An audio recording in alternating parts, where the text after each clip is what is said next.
যারা জামাত শিবির করে না তাদের অধিকাংশ এই ব্যাপারে ক্ষোভ প্রকাশ করছে, সেটা বিএনপিপন্থী লোকজনও ক্ষোভ প্রকাশ করছে। কারণ আগের রাত, এমনকি সেদিন মনে হয় সকালবেলাও বলেছে যে হচ্ছে তারা যাবে কিন্তু স্বাক্ষর করবে না। এরপর হচ্ছে আইনি ভিত্তি না পেলে এটাতে স্বাক্ষর করবে না, এই ধরনের কথা। আবার পিআর ছাড়া স্বাক্ষর করবে না, এই ধরনের কথা আগের রাত সেদিন সকালেও বলেছে। আমরা এই ধরনের কথা বলতে দেখতাম যে হচ্ছে এরশাদকে, জাতীয় পার্টির চেয়ারম্যান যিনি ছিলেন 2014 সালে, যে সকালে নির্বাচনে যাব, বিকালে দুপুরে যাব না, আবার বিকালে যাব, এই ধরনের কথাবার্তা। ঠিক একই ধরনের বিষয়টি, এটা যদিও নির্বাচন না, স্বাক্ষর অনুষ্ঠানে যাওয়া নিয়ে, স্বাক্ষর করা নিয়ে।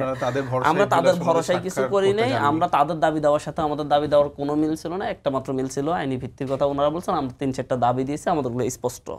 আমরা বলছি আমরা চুপ্পুর হাতে আদেশ চাই না, আমরা প্রধান উপদেষ্টা হাতে চাই। এটা যেহেতু 106 ধারা অনুযায়ী উনি জনগণের অভিপ্রায়ে উনি রাষ্ট্রপ্রধান, সুতরাং রাষ্ট্রপ্রধান, সরকার প্রধানের কাছ থেকে আমরা মনে করি এই সাইড। আমরা তো চুপ্পুদের বিরুদ্ধে আন্দোলন করেছি, জুলাইটা তো চুপ্পুদের বিরুদ্ধে হয়েছে, হাসিনার বিরুদ্ধে হয়েছে। কারণ সেই চুপ্পুর আদেশের মাধ্যমে গণভোটে যাবে, সেটা হতে পারে না, সেটা আমরা মানতে পারি না।